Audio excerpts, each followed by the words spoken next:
Good evening students. हमारे साथ Rakesh Jain sir है। आपने पहले भी मुझे इनके साथ देखा होगा, हमने एक इंटरव्यू किया था और उसके बाद वो सारे प्रॉब्लम्स हो गए थे जिसका फाइनली रेजोल्यूशन हो गया सुप्रीम कोर्ट के जजमेंट के बाद। राकेश सर, दो तीन चीजें हैं। एक तो स्टूडेंट्स को हम इस वाले चैनल पे रेगुलर वीडियोस देंगे, जो चीजें उन्हें जाननी चाहिए, क्या डॉक्यूमेंट्स वो अरेंज कर लें, अलग अलग जगह के डोमिसाइल क्राइटेरिया क्या होते हैं। तो I am very happy students, I met Rakesh sir. हमने पिछले बार जो इंटरव्यू किया था उससे करीब एक महीने पहले। I like the fact that he's extremely transparent.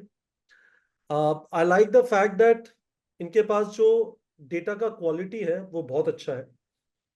और उसके थ्रू हम लोग क्या करेंगे कि हम लोग की जनरली कोशिश ये होती है that we become your companion in your journey in NEET preparation. पर मुझे हर साल एक चीज बहुत परेशान करती थी, वो ये है कि एक जो लास्ट पार्ट होता है विच इज इम्पोर्टेंट, कि आपने तैयारी की, आपका स्कोर आया, पर आपने कुछ मेजर गुफ अप मार दिया और उसकी वजह से you should have gotten a better college और rather a college of your choice, और आपको कुछ और मिल गया क्योंकि आपसे कुछ गड़बड़ हो गई थी। तो राकेश सर, अभी आपको अब से लेके, जिन स्टूडेंट ने नीट 2024 दिया था, अब से लेके till the time counselling ends, he is going to be regular visitor on this channel. तो आप इस चैनल को सब्सक्राइब कर लीजिए। मेरी वो वाली टेंशन अब खत्म हो गई है कि neetweb.com रिजल्ट आने के बाद स्टूडेंट को काउंसलिंग प्रोसेस में सपोर्ट नहीं कर पाता। तो वो वाली चीज राकेश जैन सर के साथ करेंगे। राकेश जैन सर, क्या क्या चीजें हम स्टूडेंट्स को क्विकली इंफॉर्मेशन के हिसाब से प्रोवाइड कर सकते हैं? एक तो हमने नीट 2023 का राउंड वन और राउंड टू का जो ऑल इंडिया काउंसलिंग का डेटा था, general, EWS, OBC, SC, ST, वो हमने पिछले वाले वीडियो में पब्लिश किया था, वो मैंने वापस नीट प्रेप के टेलीग्राम चैनल पे डाल दिया। That is a good reference point in my mind which gives you, यदि स्टूडेंट्स को एक सीक्वेंस डालनी है कि मुझे किस सीक्वेंस में अप्लाई करना चाहिए, तो एटलीस्ट उसका आइडिया लग जाता है। अब उसमें एग्जैक्टली किस स्कोर किस रैंक पे बंद होगा, that will happen exactly after counselling. But एक और चीज जो अच्छी है वो ये है कि आपके पास एमबीबीएस लाइट हाउस है, जिसका अभी हम डेमो करेंगे, जिसके थ्रू स्टूडेंट्स आज ये भी आइडिया लगा सकते हैं बेस्ड ऑन द रैंक, क्योंकि रैंक्स अक्रॉस ईयर्स कॉलेज के हिसाब से बहुत सिग्निफिकेंट चेंजेस नहीं होते। और आपके पास डेटा बहुत शानदार है, not only all India counselling का है, आपके पास स्टेट वाइज काउंसलिंग का डेटा भी है। तो राकेश सर, एक काम कर लेते हैं, हम स्टूडेंट्स को बता देते हैं कि लेट्स से नेक्स्ट 7 डेज में हम क्या क्या चीजें मैं आपके साथ कॉन्वर्सेशन में आपकी हेल्प से पब्लिश कर पाऊंगा। तो can we publish state wise top colleges की क्या कट ऑफ थी? यहाँ पे ना दो चीजें आएंगी कपिल। प्रॉब्लम क्या है कि स्टेट वाइज जो डाटा की अगर हम बात करें तो क्या हम कैटेगरी वाइज वहां पे पब्लिश करना चाहते हैं और राउंड वाइज पब्लिश करना चाहते हैं, ये हाँ, तो एक राकेश सर, चैलेंज है। हम बहुत डिटेल में नहीं जा पाएंगे क्योंकि मुझे पता है आप कहेंगे कपिल, यदि मैं आपको कैटेगरी समझाने की कोशिश करूंगा तो वो अपने आप में पीएचडी है। Fair yes. इनफ। पर हम क्या करेंगे, will try and make the data simple. We will not publish, let's say हम लोग सब जगह पे राउंड टू का डेटा पब्लिश कर देंगे, क्योंकि उसके बाद थोड़ा लॉटरी टाइप हो जाता है कि कौन कहाँ पे पहुंचा, स्ट्रे राउंड और मॉपअप वगैरह। तो हम लोग राउंड टू तक का पब्लिश कर देंगे, जैसे हमने ऑल इंडिया का किया, टॉप 5 कॉलेजेस का at least, so that students get a feel of it. Is that fair? Yes, we can do that for the limited, as you have said, by making it as simple as possible. Because effectively, if we will go into the complexities, then there will be a huge it is endless. mess. हाँ, And तो secondly जो is, there are some states जहाँ पे कि state counselling का data publish होता ही नहीं है। जो बिहार है, और कोई भी जैसे फॉर स्टेट है एग्जांपल बिहार के बिहार अलावा? है। बिहार के अलावा अगर हम बात करें तो जैसे राजस्थान भी थर्ड थर्ड राउंड और फोर्थ राउंड का कोई डाटा पब्लिश नहीं करता था। सर वो ठीक है, but I want to call out, ये जो बिहार के अंदर हो रहा है, someone needs to take care of it. मतलब मेरे हिसाब से अव्वल दर्जे की बदतमीजी है। And the best thing is, this is complete violation of what they themselves are writing in their own prospectus. जब वो मतलब prospectus में लिख रहे हैं कि they will publish the merit list, they will publish all the result on the web portal, why they are not doing it? और I sir, don't know. चीज क्या है कि मतलब it clearly leaves them susceptible two charges की कुछ कुछ backdoor entries हो रही है। मतलब बच्चे already they have come through a journey जहाँ पे इट सीम कि कुछ मास लेवल पे हुआ था। अब उसके बाद आप उस टाइप की चीज भी छोड़ देते हैं जहाँ पे बहुत ही सिंपल, ऐसा नहीं है कि बिहार बैकवर्ड स्टेट है उस सेंस में sir. I have worked in Bihar, बहुत अच्छे लोग हैं गवर्नमेंट सिस्टम में भी, और यदि वो इंप्लीमेंट करना चाहे कर सकते हैं। ये जो पर्ची पे छाप के तो कहीं पे लगा देते हैं, it absolutely has to stop. मतलब मैं मानने को तैयार नहीं हूं कि this is not something which can be fixed. It this it is seems no laziness. हाँ तो सर ऐसा है कि मैं अपने वीडियो पे हर 2 दिन में रिमाइंड करूंगा बिहार के एडमिनिस्ट्रेटर्स को, और बच्चों से कहूंगा कि सबको टैग करते जाओ कि you have to yes. Do this online. ये ऑफलाइन काउंसलिंग चलती है, वेरी गुड। तो सर एक चीज हम ये डेटा पब्लिश कर देंगे स्टेट्स के टॉप कॉलेजेस का। दूसरा, हम डॉक्यूमेंट लिस्ट पब्लिश कर देंगे, और डॉक्यूमेंट लिस्ट में आप थोड़े डिटेल और दे दीजिएगा, क्योंकि मुझे एक चीज बताइए, for example schedule caste certificate, is it static या उसके अंदर भी कुछ नुआंसेस होते हैं? देखिए, डायनामिक सिर्फ दो डॉक्यूमेंट्स हैं। एक आपका इनकम सर्टिफिकेट ओबीसी और ईडब्ल्यूएस। और दूसरा, मतलब ईडब्ल्यूएस भी इनकम सर्टिफिकेट पे ही चलता है। तो एक है आपका इनकम सर्टिफिकेट और दूसरा है आपका बैकवर्ड क्लास सर्टिफिकेट। सिर्फ यही दो डॉक्यूमेंट्स ऐसे हैं जो डायनामिक माने जाते हैं। अदरवाइज इसके अलावा शेड्यूल कास्ट और शेड्यूल ट्राइब का कोई ऐसा वो नहीं है जहां पे कि हमें एक बात कहें कि you need to have a fresh one. Similarly is the case of domicile, but problem domicile के साथ क्या है, हर स्टेट की डोमिसाइल कंडीशंस इतनी कॉम्प्लेक्स हैं कि आप उसको स्टैंडर्डाइज नहीं कर सकते, और आप उसको एक with a single stroke you can not से कि this is valid and this is invalid. मेरा आपसे तीसरा क्वेश्चन यही था, क्या हम स्टेट वाइज डोमिसाइल क्राइटेरिया एक एक दो दो लाइन में बच्चों को एक्सप्लेन कर सकते हैं? We can try, we can try, because बाकी try is good sometimes enough, मतलब sometimes sometimes making the things so simple can actually make them more complex.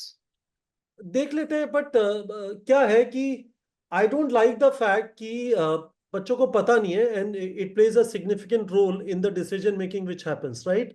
सो बहुत सारे लोग को नहीं पता होता कि दिल्ली का डोमिसाइल क्राइटेरिया क्या है, उसकी वजह से वो हरियाणा में, जबकि वो दिल्ली का डोमिसाइल को यहाँ पे एडमिशन लेके कर सकते हैं, दे डोंट यूज इट। तो वो चीज़ क्या है, आई थिंक उसके इम्प्लीकेशंस भी, यदि आपको नहीं पता तो किसी और को नहीं पता होगा। And I have struggle with this problem my self. मुझे लोग जब कॉल करते हैं तो मैं इमीडिएटली आपको कॉल करता हूँ। तो माइट एज वेल, जब हमारे पास डॉयन है ही इन वाली चीजों के जिन्होंने डिकंस्ट्रक्ट किया है, तो आप बता ही दें। तो ये वाला तीसरा कमिटमेंट हो गया सर आपका। और चौथी चीज, हम लोग बच्चों को रेगुलर डेट्स के ऊपर अपडेट करते रहेंगे once the schedule gets publish, की अब यहाँ की डेट आ गई, वहां की डेट आ गई। Can we say that sir? वो एक थोड़ा सा लार्जर कमिटमेंट हो जाएगा कपिल, क्योंकि वो मैं ना actually that I do on my ERP. या तो मैं एक काम कर सकता हूँ कि मैं आपके किसी एक स्टाफ को अपने ईआरपी पे एनरोल कर सकता हूँ और वो फिर वहां से उसको। सर व्हाटएवर, मैंने आपको क्या बताया सर, मुझे तो ये चीज समझ में आती है कि I have personally felt guilty for at least last 3 years, कि हम एक पॉइंट पे जाके, हमने बहुत मेहनत की 2 साल, स्टूडेंट्स को एक पॉइंट तक पहुंचा दिया, उसका रैंक स्कोर आ गया, but the story doesn't end till the time he attends his first class in the medical college. तो and I have not been comfortable tying up with a lot of people, but I feel very comfortable tying up with you. We have tied up with you, and this completes that part. So that is good. ठीक है। तो sir अब एक काम करते हैं, इस समय पे when counseling schedule has not been published by NMC ने बोला नहीं है और एमसीसी ने शेड्यूल पब्लिश नहीं किया है, और जबरदस्त चीज ये है कि एमसीसी ना सिर्फ खुद का करता है, वो स्टेट्स को भी बोलता है, वन एग्जाम वन नेशन, और उसके स्टेट कहते हैं बेटे तुम कौन होते हैं हमें बताने वाले, हम अपना करेंगे, है ना? तो They have that their is, own schedules. They have their own schedules. तो ऐसा करते हैं सर, अभी है ना स्टूडेंट्स एक चीज जो जानना चाहते हैं वो ये है, बिकॉज उसके ऊपर ये बात भी डिपेंड करती है कि what are the choices that they have। एक चॉइस तो ऑब्वियसली है, if you have been preparing for a lot of times और आपका बहुत अच्छा स्कोर नहीं है, तो आपने डिसाइड किया कि यार this this is not for me, आपने मेडिकल फील्ड ही एग्जिट कर दिया, that is an option, right? दूसरा ऑप्शन ये है कि मैंने बहुत बार अटेम्प्ट किया, माई स्कोर इज स्टक, मुझे इसी फील्ड में रहना है, then there are options like dental, Ayush, nursing, pharmacy, all of those things are there. और तीसरी चीज फिर ये होती है, जिनका सिलेक्शन नहीं हो रहा, तीसरी चीज ये होती है कि I want to drop again, पर मुझे पता नहीं है, फॉर एग्जाम्पल मैं 641 हूँ, मैं यूपी हूँ, मैं ओबीसी हूँ, तो मुझे वापस तैयारी करनी चाहिए या नहीं करनी चाहिए? मैंने स्टूडेंट से कहा चौथा अटेम्प्ट है, मत कर, रुक जा, राइट? कि नहीं सर, अगले साल रुक जाऊंगा, क्योंकि आज जो ऑप्शन है वो अगले साल भी होंगे, let me try once, fair enough. But try once का मतलब है he will start committing to courses, वो कुछ कोर्स खरीदेगा, है ना, खर्चा करेगा कहीं पे।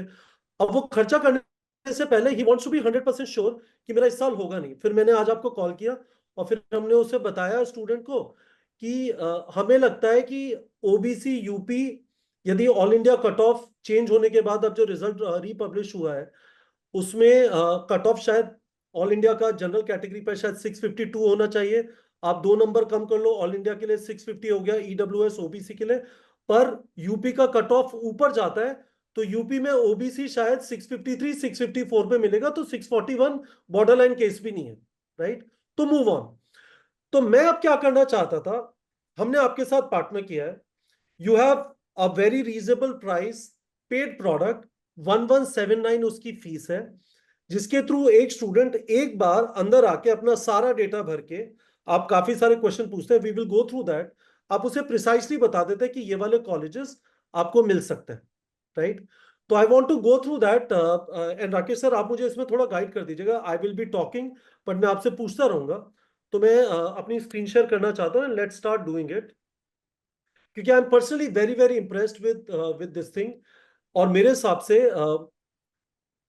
if student will ask me, I think they should definitely spend this 1179 rupees, even for students who are scoring, for example, 695, right? Yes. Reason ये है कि इस बार 695 पे भी रैंक्स और ऐसा नहीं है कि college choices are obvious, right. मतलब आप इमेजिन करिए सर, 700 रैंक पे यदि इतने इतने सारे लोग हैं, तो student was there with me today, उसका स्कोर 706 है। अब उसके पास, उसको दिल्ली कोटा से उसे वर्धमान महावीर और मौलाना आजाद दोनों मिल जाएगा, क्योंकि उसका रैंक को 413 415 टाइप है। पर उसे ऑल इंडिया काउंसिल से एम्स भुवनेश्वर मिल सकता है, ओरिजिनली पेरेंट्स उड़ीसा से है, राइट। And AIIMS Bhubaneswar is a great choice. So you need to have those choices in front of you in a very simple format, and that is why I would recommend everyone, आप इस समय पे comment section में आपके पास हक है बोलने का, Kapil sir you are making us spend more, और मैं आपको जवाब देना चाहता हूं yes, because good things should be paid for. And I find अब जो आप डिसीजन लेंगे उसमें 1179 का जो एक्सपेंडिचर है, it is a worthwhile expenditure. I have run this organization neatprep.com in a very very transparent manner from the perspective कि मुझे नहीं लगता कि फ्री चीजें अच्छी होती हैं, और मुझे लगता है कि जिन चीजों के ऊपर आपको स्पेंड करना चाहिए उनके ऊपर आपको स्पेंड करना चाहिए, उन चीजों को कॉम्प्रोमाइज नहीं करना चाहिए। तो आप यदि मेरे से पूछना चाहते हैं, if you find me a credible person, I would strongly recommend कि आप एमबीबीएस लाइट हाउस पे जाके कौन से कॉलेजेस आपको मिल सकते हैं आपके स्कोर और रैंक पे, उसको देख लें, ठीक है। तो Rakesh sir let's do it.